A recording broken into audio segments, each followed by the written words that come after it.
Good morning. Last day of September 2013. It's the 30th of September 2013. A sick dog awaits you here on the camera. Good morning, everybody. Don't adjust your dial. Don't try to focus your picture because the dog has got a cold. I've had one for like a week. I thought it was going away a couple of days ago. I'm taking Dayquil, NyQuil, and even Between the Nightville. And I still got it. I got a runny nose. I'm going to warn you before I start my show that if I start coughing, don't get alarmed. I've got a cough drop in my mouth. I'm going to try to get through the next 20 or 30 minutes. Good morning, everybody. Boy, these colds are brutal, huh? Anytime you look at 75, 80 degrees, the beginning of October, are you serious? Is it any wonder none of us are around this area without a cold? Well, hope you had a good weekend, everybody. It's certainly great to be with you. It's hard to believe we are now through 9 months of the year. We're looking at Halloween, then Thanksgiving, then Christmas. Are you serious? Where has the time gone? Let's turn my attention to the world of sports. You know, I sort of get a kick out of certain things, and let's talk about the Major League Baseball playoffs. You know, we'll get to the Yankees in just a minute since they're not going to be part of it. But we got the unthinkable. I guess it's good if you're a baseball fan, not good if you're Texas or Tampa Bay. They finished dead even. Now they have a one-game playoff tonight. The winner of Texas-Tampa Bay will play Cleveland on Wednesday night. And guess what? That's a one-game playoff as well. So the wild and wacky American League has turned out to be, I guess, a fortune for baseball fans because if you like baseball, you get a chance to see Texas-Tampa Bay. Winner moves on for a one-game playoff against Cleveland. In Cleveland Wednesday night, loser goes home. I guess you can't make it any more exciting than this. Well, I guess Yankee fans, as I work at part-time at the Thruway, I've told you this 1,000 times, I see all the people going through their Yankee caps and Yankee shirts, and I needle them about, are you going to burn those shirts? Because, you know, with Mariano now, adios amigo, and, of course, Andy Pettitte gone, you have to think about what will the Yankee pinstripes look in 2014? From my point of view, having followed the Yankees and watching a lot of their games, not as many as my wife Mary does, she's a diehard Yankee fan, you got to think that you might need a scorecard next year to find out who's on that roster. A lot of changes, no doubt, will have to be made.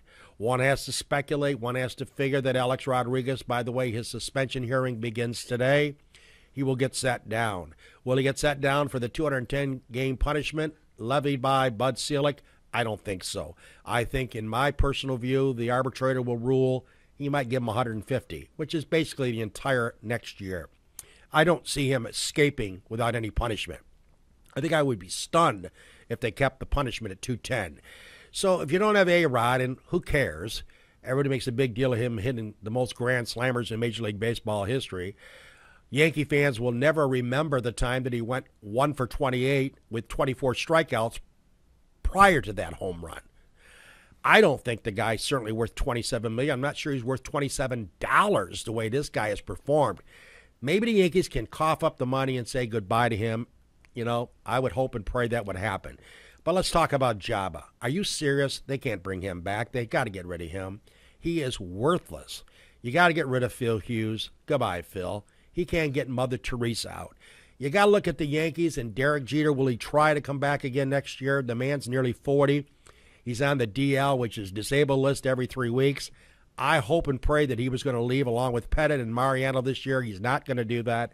I don't want to see Derek Jeter getting carried off the field, and that's my biggest fear. But basically, Kuroda, will he come back? He's a free agent. What do their starters look like? Sabathia, Nova, that's 2. Name anybody else that you're sure of? So basically, Yankee Pinstripe Nation will be totally changed. Will they be a contender next year in the American League East? I doubt it. They're going to be in the also-ran category, unfortunately, for a few years because I think now we're in a RP. What's that? A rebuilding phase. I know you Yankee fans hate to admit that your team is rebuilding, but I'm telling you something, folks. It ain't going to happen. Dog, it's a major rebuilding. I mean, you mentioned their starters. Sabathia had a terrible second half. So, you know, where are you starting with? Usually you have some sort of core, but where's the core for the Yankees? And I know. They're hurting. It's, you know, maybe one of the good things about Jeter coming back is that there'll be at least some interest in the Yankees next year as he does his farewell tour similar to what Rivera did. But it's going to be sad. It's going to be a long next 5 years, possibly. And keep in mind, Brian Cashman, the Steinbrenner family who owns the Yankee franchise, is trying to cut payroll. They're going to do it from like $250 million down to $170 million.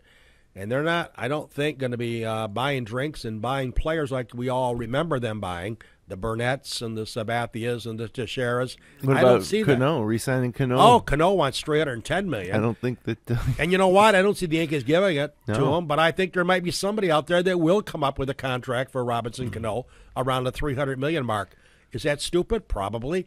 But this guy's got a lot of talent, and certainly I think there might be an owner that may have the money to cough it up. For that type of money, though, you'd think that you'd be signing a guy who's Yep. a MVP. Cano's never won an MVP. He's never Right. won a batting title, never won a home run Right. title.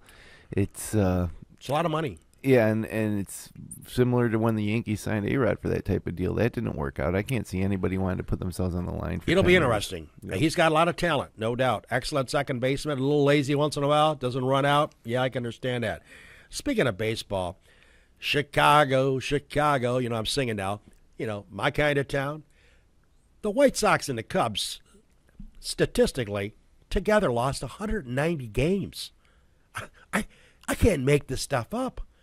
I mean, they say Chicago's known for their dogs and their pizza. They're certainly not known for baseball. What an embarrassment for one of the more vibrant cities of this country to have two clown teams like the White Sox and the Cubs. Look at the numbers today.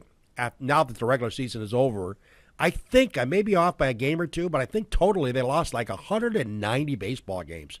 That's pretty freaking pathetic. Oh, how about the Houston Astros, that minor league team?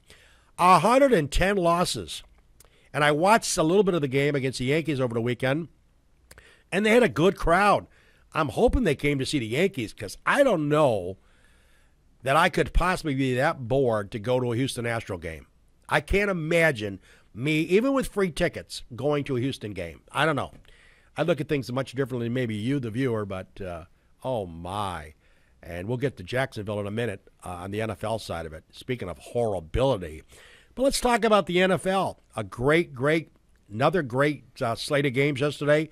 I know I'm not a Bills fan. I'm a Bills hater. I've never liked them. But you got to give credit where credit is due. When I came on with Jim, I also remembered that I got to be classy once in a while and say I eat crow. And, hey, they beat the Super Bowl champs. Flacco did throw 5 INTs, but that's part of the game. Give credit to the Bills, and it's hard for me to say that, but you got to give credit where credit is due. Marrone. Yep, Doug Marrone. And how about Seattle? Huh? Where you think of Seattle, you think of Starbucks. Pete Carroll has done a phenomenal job. They're down like 17 points yesterday to Houston. In Houston, where are they going? Nowhere. Who wins the game in overtime? Seattle comes back from 17 points. Did you happen to see that Amazing game? Did you happen to see the interception Schaub threw with about Yep. 2 minutes left in the fourth quarter? I know. The game is pretty much in hand. Yep. If you can just run some clock, Right. get one first down. Amazing. And he throws back against the grain into the hands of Sherman, who Yep. takes it to the yard, and next thing you know, Amazing. they lose. How about New England? They're just motoring along. They don't have the receivers they once had, but I'll tell you what, they go to Atlanta last night, Sunday Night Football. They beat up on Atlanta. New England's undefeated. They almost blew the game, though. Yep. I mean, that was unbelievable. They Atlanta is down about 17 points. They score. They get an onside kick. Right. And then the next possession, they got to get a turnover. Yep. And next thing you know, it's looking like New England's going to blow the game, but they held on. Yep. And I think Tom Brady is starting to figure out which receivers in that young core that he can count on. Gronkowski might be coming back next week, so they'll be better with him, boy. I'm surprised. I was really thinking that the AFC East as a whole is going to be way down. Yep. A good opportunity for the Bills, but the Bills look improved under Marrone. Yep. Miami Dolphins play Monday night. Yep.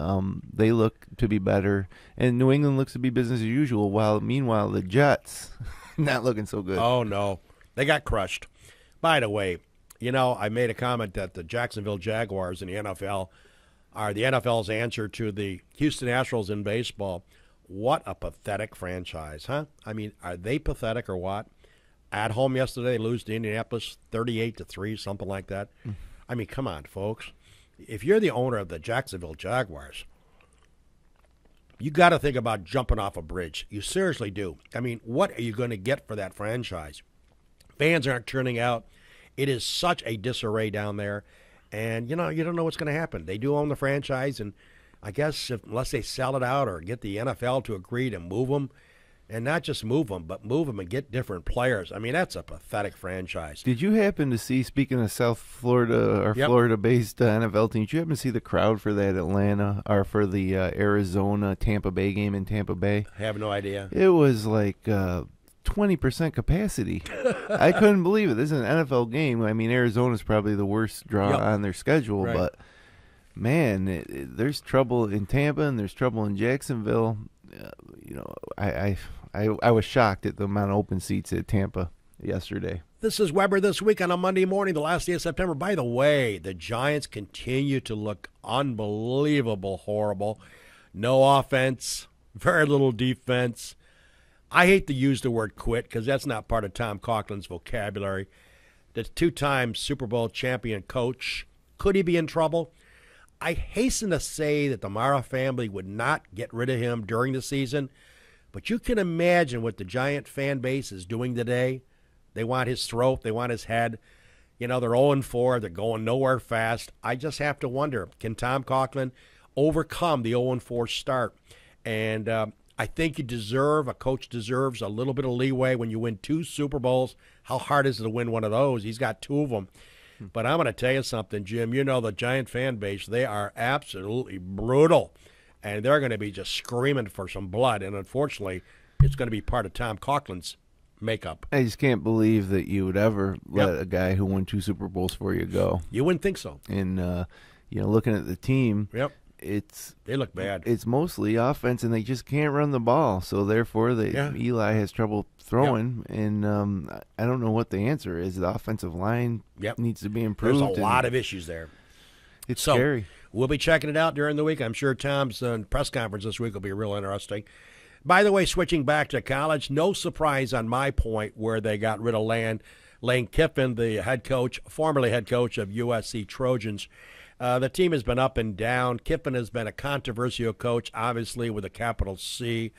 However, the real crux of the matter, which led to the athletic director and the president releasing Kiffin after getting embarrassed by Arizona State the other day, was the fact that he's not drawing recruits. When you stop getting recruits, and USC has always been a hotbed for recruits.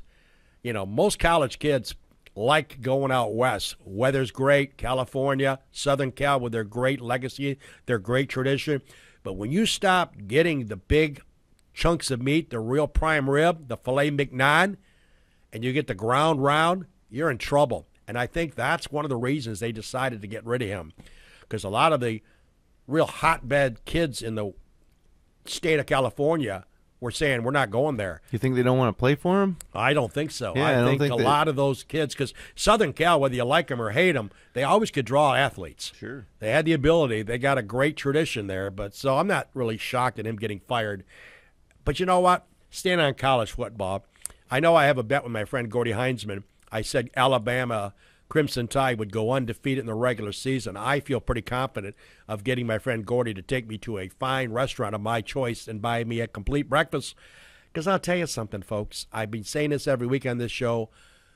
You can say what you want about the Notre Dames and these other schools. The Clemson's coming to the Dome this week. But Alabama is so methodical.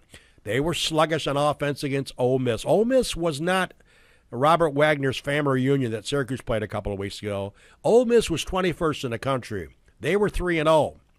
They played at Alabama. Alabama led 6-0 in the second quarter. Then they led 9-0. Bottom line is Alabama shuts them out 25-zip.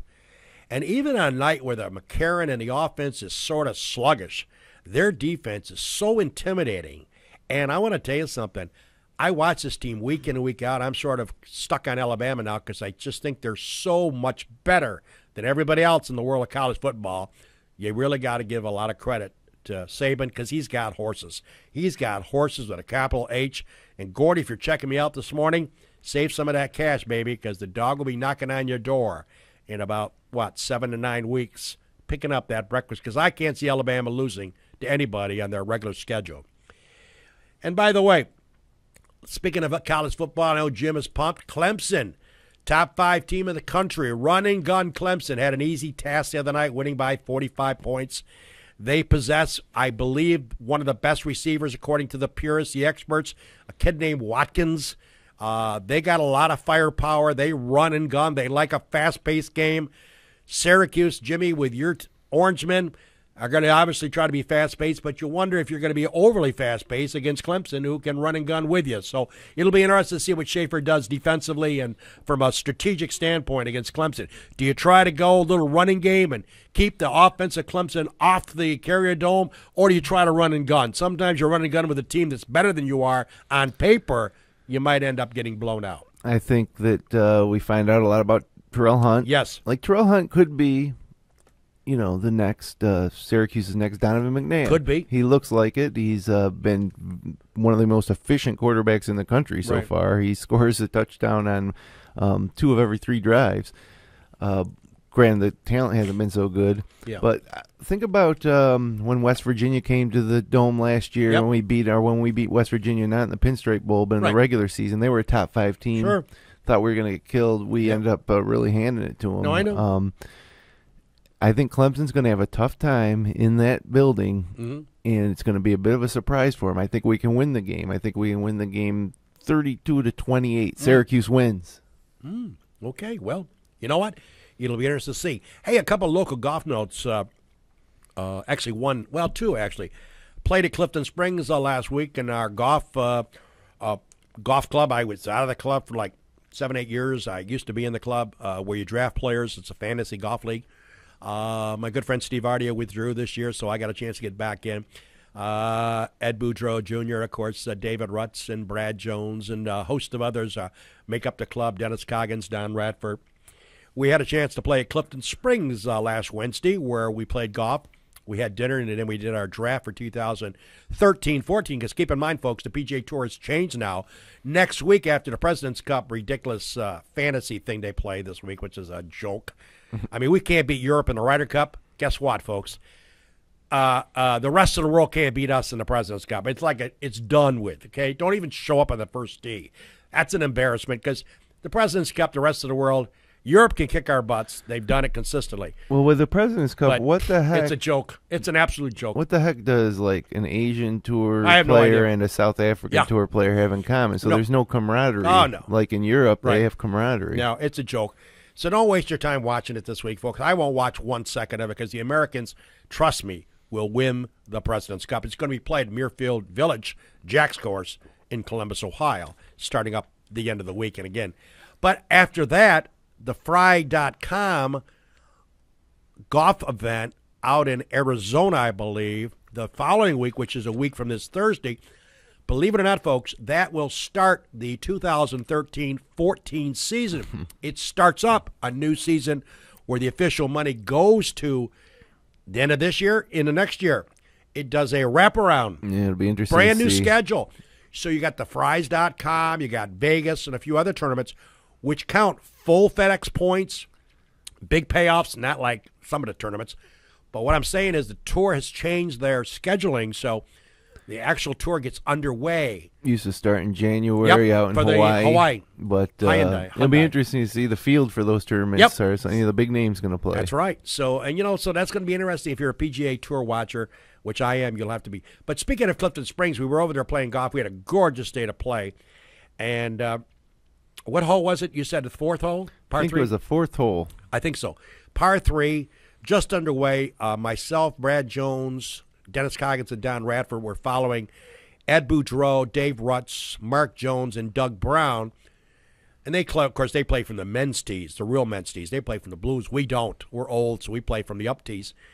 Well, we saw the shot as I was approaching the, I believe, the 3rd green. And the shot by Mark Jones looked like it was going toward the flag. It's hard to gauge from our vantage point, especially a guy like me with one eye.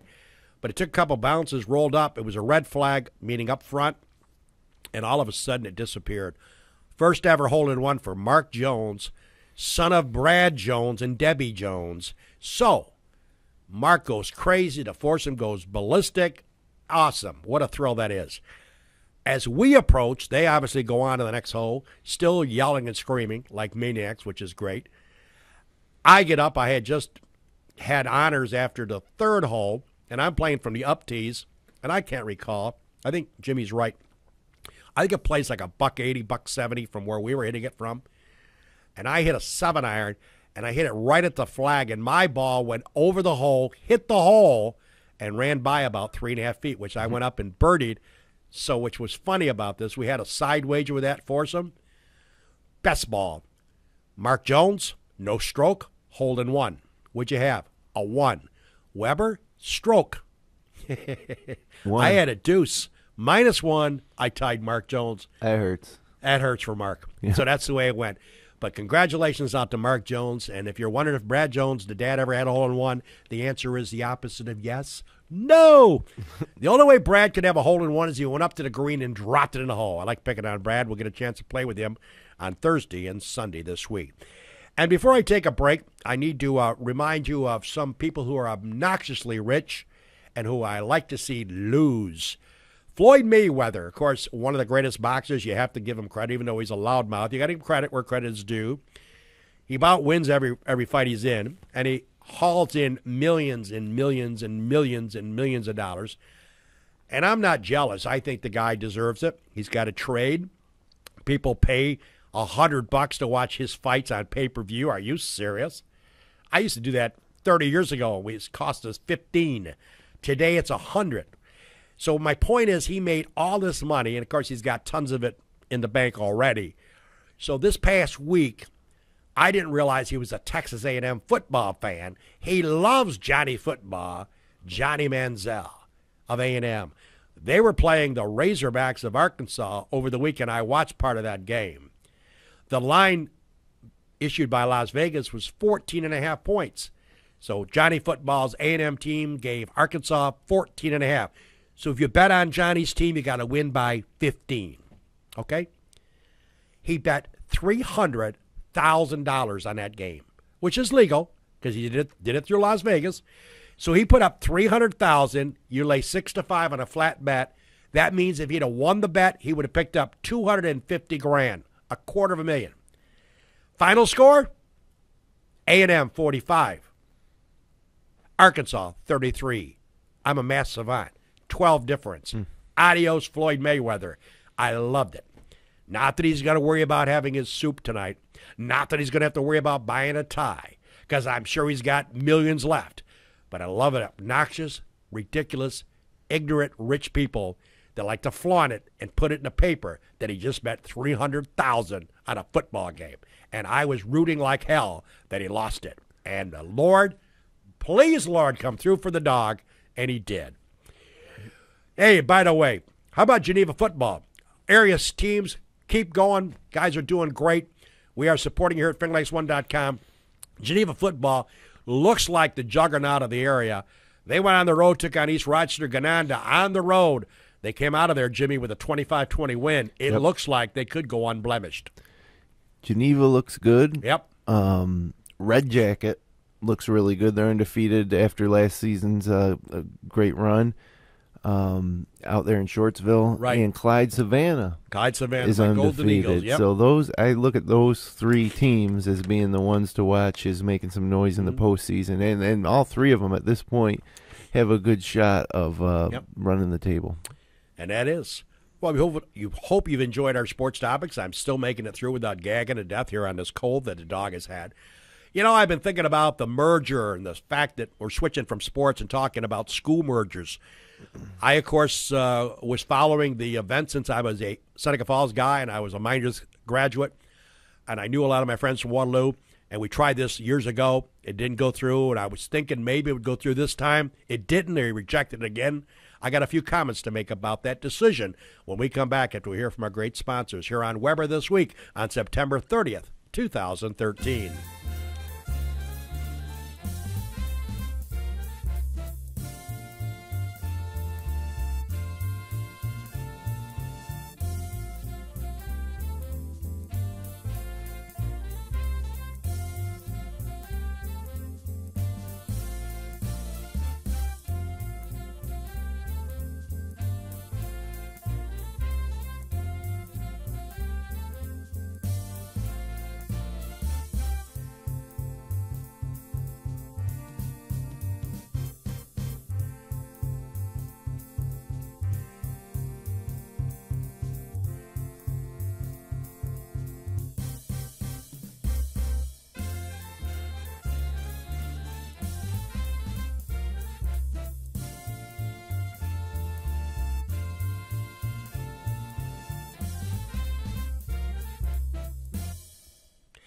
Having been born in 1945, I was able to, see the scene at football probably in the 50s. I was probably 12, 13 years old. And I recall watching Miners, which was a phenomenal football franchise. And, Waterloo took a while to catch up to Miners in football, but after Waterloo caught up with Miners, Waterloo dominated Miners for several years. I had the opportunity since 1970 to broadcast many Waterloo Miners sporting events. I point out football because there was a hatred between both schools. Miners sucks, Waterloo sucks, bury Waterloo, we're going to kill Waterloo. I remember having broadcast those games. I remember going to Miners where they were triple deep around the fence. I remember going to Waterloo where a 1 o'clock game, broadcast time of our air show would be at 12:30. There was 8,000 people. 8,000 people watching Waterloo Miners. I remember both teams when they went at each other undefeated. I had the opportunity to broadcast many of those spectacular events. And I know a lot of my friends in Waterloo who are now dads and granddads could not stand Miners. And I know a lot of the people in Seneca Falls could not stand Waterloo. But it is 2013. And if you look at Waterloo and Miners, you think of those athletic complexes that both schools have. Phenomenal. State of the art. And I had to think during the course of the last several months of a potential talk of a merger between both school districts. I know it wasn't going to be easy, and I figured for sure that the hatred between both communities over sports might have eroded. I guess I was wrong, because now I see we have turned down yet another potential merger talk. Well, why is that? Are we being penny wise and pound foolish? Have you really thought about a merger, what it would do for taxation? Have you really thought about the Cayuga Indian Nation, what might happen if they get trusted, which I firmly believe will happen sooner or later, which means that all of their properties, all of their holdings, all of their businesses will come off the tax rolls forever. They can open up a strip joint. They can open up a casino. And by the way, the local, state, federal authorities have zero to say to them if they get trusted. My point is, I would have thought this was a perfect opportunity to merge both Miners and Waterloo. I don't care what you would have called the merger school, but it makes me wonder what mentality we are thinking of. Because if you think you're paying a lot in school taxes now, and I don't buy the argument from some of the people that spoke up against the merger saying that, if we merged, the state wouldn't come through with the incentive checks because they give you several millions of dollars if you merge. If you are smart enough to look up on the internet, which I did, there's a lot of school districts in this state that have merged in the last 20, 30 years. And by the way, no one has ever not seen a check come in from the state of New York as promised. So I don't buy that argument. I think we were stupid in rejecting the merger. I think we should have merged because from a financial standpoint and a tax standpoint, we all would have prospered. Now we sit with two major schools declining enrollment. Guess what, folks? I think we blew it. I think it's going to come back and haunt us down the road. And when you get your tax bill in a few years and it's skyrocketing, just remember the dog said on Weber This Week, I told you so. That's a look at Weber This Week. We'll be back next week with another show.